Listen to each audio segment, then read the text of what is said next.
여러분은 믿으십니까? 한국 대통령이 프랑스의 작은 한국 제품 전시회를 보기 위해 직접 찾아왔다는 사실을 말입니다. 유럽 전체가 미국과 중국 제품을 거부하며 길거리로 쏟아져 나왔습니다. 그들이 외친 구호는 단 하나였어요. 진짜 대안을 달라. 그 순간 한 프랑스 여성이 발견한 것은 놀랍게도 우리나라 제품들이었습니다. 지금부터 들려드릴 이야기는 한국의 작은 브랜드 하나가 어떻게 유럽의 소비 문화를 완전히 뒤바꿔 놓았는지에 대한 실화입니다. 유럽인들이 왜 한국을 보며 이렇게 외쳤을까요? 다른 삶을 살고 싶다면 한국을 보라. 과연 무슨 일이 벌어진 걸까요? 지금부터 그 놀라운 이야기를 시작해 보겠습니다. 안녕하세요. 저는 소피 라발입니다. 프랑스 파리에서 문화기획자로 일하고 있는 38세 여성이에요. 여러분께 들려드릴 이야기는 제가 직접 겪은 믿기 어려운 경험담입니다. 한국이라는 나라가 어떻게 유럽의 소비 패러다임을 완전히 바꿔놓았는지, 그리고 그 놀라운 변화의 중심에서 제가 어떤 깨달음을 얻었는지 말이에요. 처음에는 정말 작은 호기심에서 시작된 일이었습니다. 하지만 그것이 결국 제 인생을 완전히 바꿔놓았죠. 2023년 가을, 파리 샹젤리제 거리는 시위대로 가득했습니다. 반미 무역 시위였어요. 저는 그날 근처 갤러리에서 회의가 있어서 지나가던 중이었죠. 미국 제품 보이콧, 중국 독점 반대, 구호 소리가 거리를 가득 메웠습니다. 그런데 한 피켓이 제 발걸음을 멈춰 세웠어요. 진짜 대안을 달라라고 적혀 있었거든요. 그 순간 뭔가 번개같이 스쳐갔습니다. 정말 대안이 있을까요? 미국과 중국 말고 다른 선택지가 있을까요? 다음 날 백화점에서 더욱 충격적인 장면을 목격했습니다. 직원들이 미국산 상품들을 대거 철거하고 있었어요. 이제 뭘 팔아야 하지? 한 점원이 걱정스럽게 말했습니다. 독일 제품이라도 더 들여와야겠네. 매니저가 답했어요. 하지만 뭔가 아쉬웠습니다. 독일, 프랑스, 이탈리아. 늘 똑같은 유럽 브랜드들만 맴돌고 있었거든요. 집에 돌아와서 인터넷을 뒤져봤습니다. 정말 새로운 대안은 없을까요? 윤리적이면서도 혁신적인 브랜드들 말이에요. 그때 한국 제품들에 대한 기사를 발견했습니다. 환경을 생각하는 화장품, 공정무역 원칙을 지키는 패션 브랜드들이었어요. 이거야. 저는 깨달았습니다. 바로 이런 게 사람들이 찾는 진짜 대안이 아닐까요? 그날 밤 잠을 이루지 못했습니다. 머릿속에서 하나의 아이디어가 계속 맴돌았거든요. 윤리적 소비 전시회를 기획해보는 것 말이에요. 다음 주부터 본격적으로 움직이기 시작했습니다. 먼저 대형 후원사들을 찾아갔어요. 한국 브랜드 전시요? 루이비통 재단의 담당자가 고개를 저었습니다. 상업성이 약하지 않을까요?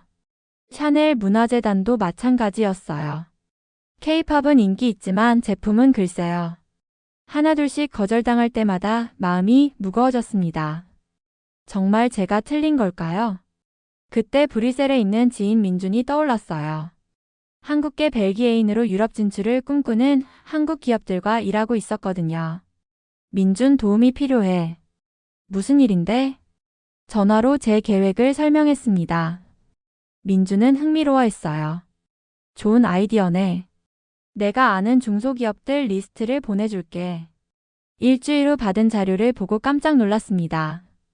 천연 염료로만 염색하는 한복 브랜드, 재활용 소재로 만드는 가방, 공정무역 원칙을 지키는 차 브랜드까지.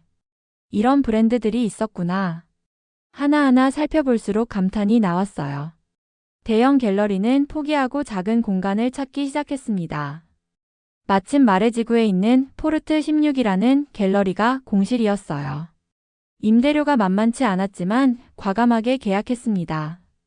이제 정말 시작이었어요. 드디어 전시회 오픈날이 왔습니다. 하지만 현실은 냉혹했어요. 첫날 관람객은 고작 20명도 안 됐거든요. 이게 뭐야? 한 관람객이 실망스럽게 중얼거렸습니다. 언론의 반응은 더욱 차가웠어요.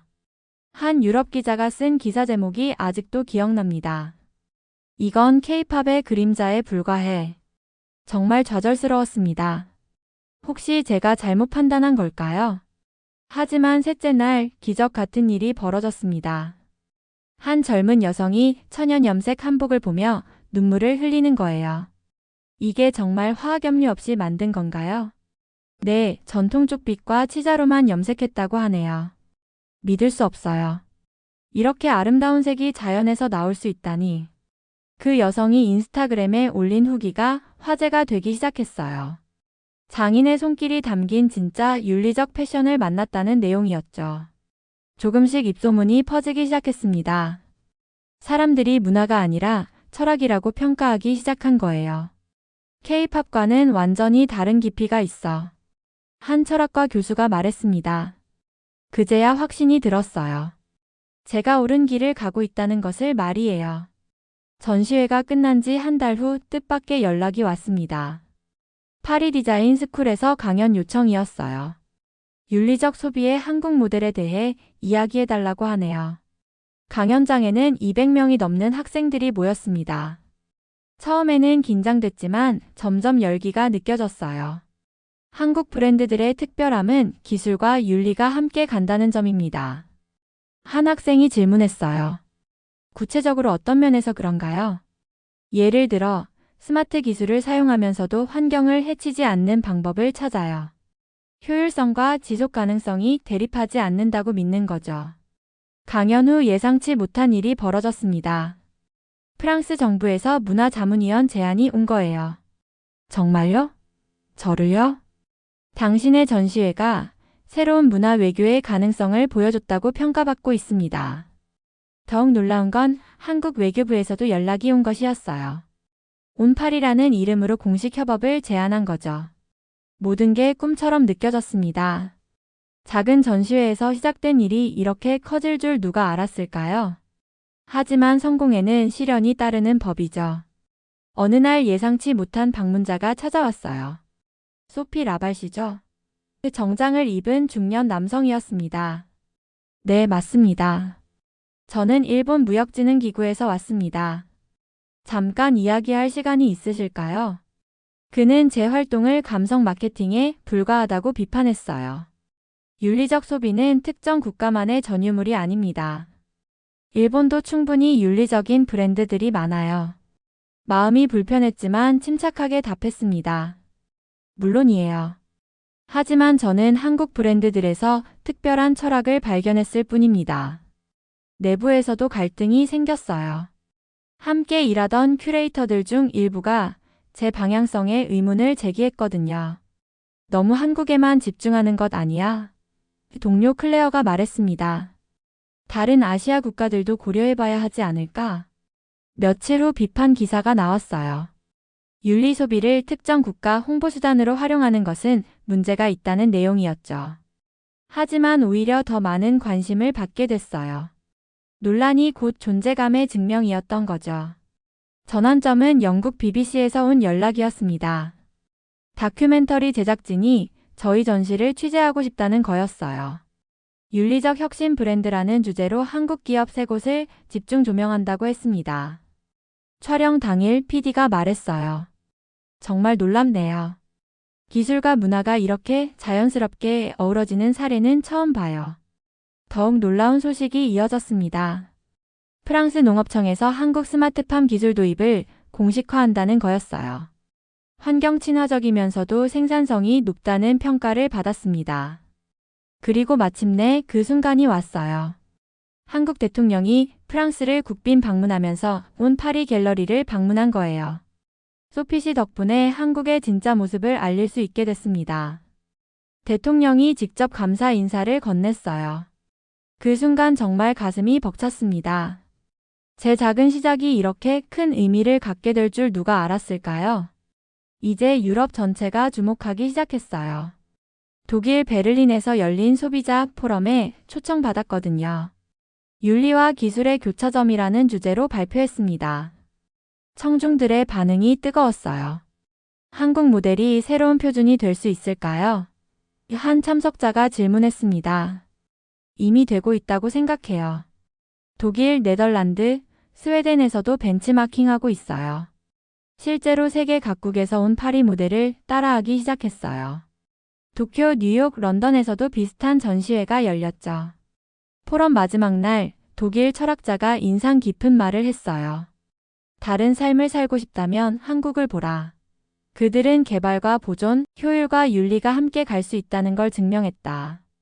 그 말이 지금도 가슴에 남아 있어요. 한국이 단순히 제품을 파는 게 아니라 새로운 삶의 방식을 제시하고 있다는 것을 말이에요. 마침내 저는 결심했습니다. 가족과 함께 한국을 직접 방문해 보기로 한 거예요. 서울에 도착했을 때의 감동을 어떻게 표현할까요?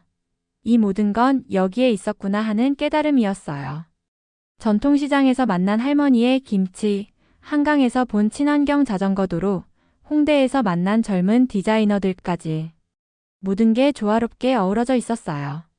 과거와 현재, 전통과 혁신이 자연스럽게 공존하고 있었거든요.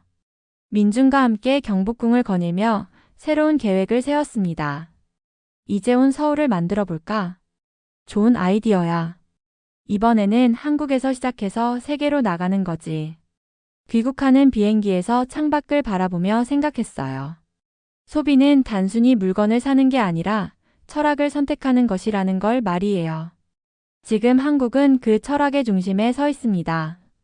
그리고 그 철학이 다시 세계로 퍼져나가고 있어요. 저의 작은 전시회에서 시작된 이 여정이 앞으로 어떤 변화를 만들어낼지 정말 기대됩니다. 여러분, 소피의 이야기는 어떠셨나요?